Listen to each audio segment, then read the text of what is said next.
Louis Lopez, and I'm here at the Folk Festival at the Lucy Lockham Park with Crafting Sound. And here today we have Jason Roseman, who is going to explain to us this beautiful instrument here that he hands craft.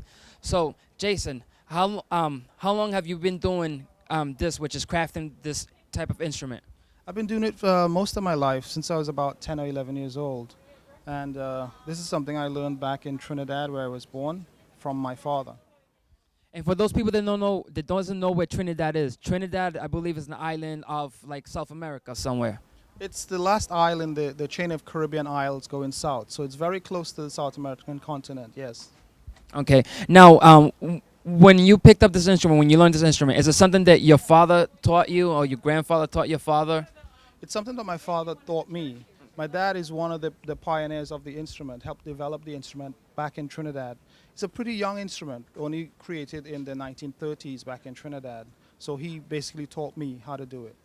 Wow, I feel honored that we're sitting right here with a family dynasty, pioneers of an instrument. We don't hardly ever, come across people that are pioneers of an instrument because a lot of instruments been crafted so long time ago. It's very hard to find the people that started it because obviously they're not around here no more. Now, do you teach? Do you have students? Do you teach lessons in how to play the instrument or how to craft the instrument? Yes, I do. I started teaching my son, one of them here with me right now, Aaron, and my other son, Isaiah. I started teaching them to play the instrument. And I also do some teaching in Rhode Island at the Rhode Island Philharmonic Music School and private lessons in Rhode Island as well. So yes, I do teach mainly the playing of the instrument. I haven't had that much interest in the crafting of the instruments to teach that yet. Now, are there many people like you here in America that have the skills to craft this instrument, or is it very rare to find an individual like yourself and your father who craft the instrument? It's becoming more popular now in the United States, and mainly because of one of the pioneers from Trinidad, Dr. Ellie Manette. He has been in the United States for about 40 or so years, teaching people how to build these instruments. He's currently based in West Virginia. So while it's still very young, you'd find probably a few hundred, probably 200 or 300 people that can actually build the instruments in all over the United States. So when you build this beautiful instrument here, do you use a tune fork for it? And what is the technique that you use to give it its distinct sound to every different note? Because I see that some of them are bigger, some of them are small, and it gets smaller as it gets. What's the middle?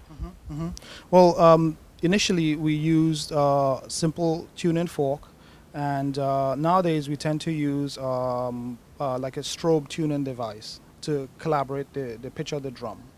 But in the early days, it was mainly done by ear, and I did this one mainly by ear when I tuned it. Wow. I cannot wait to see you play it done by ear.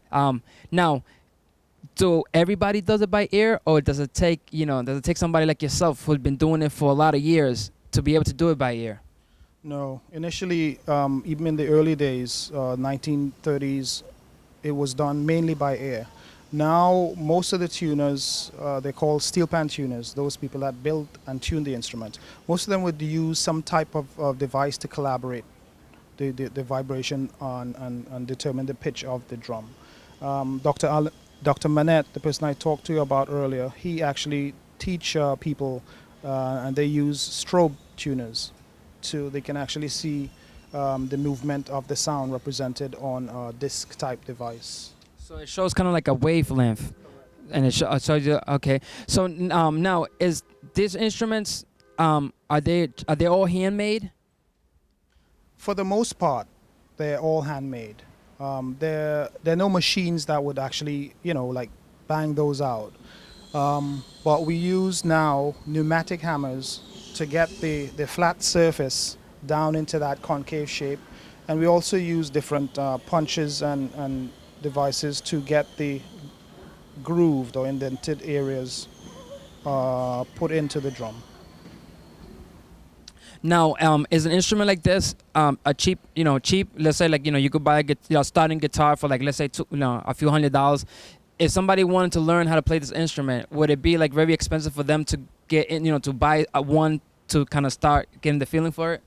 Well, there are different grades or levels of the instrument. This is like a professional quality instrument. So while it's going to be a lot cheaper than a flute or a top class violin, it's still going to cost a few dollars to get one. Okay. And the price can vary, starting with a few $100s to several $1,000s. Okay. Now, is this like from because you just said they were pioneered in Trinidad? Your father was one of the pioneers. Is this like a national instrument for Trinidad? Does like the staple like when you go to Trinidad, this is where like people have like little get-togethers and they're all playing this and stuff like that? Yes, it is the national instrument of Trinidad and Tobago, born in Trinidad and Tobago.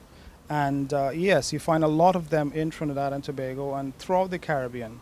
And yes, at many parties in Trinidad, you would have the steel drums being played as a form of entertainment. Can you please explain to us a little bit about these three different instruments? And it looks like they're in different stages. Yes, they are. They are.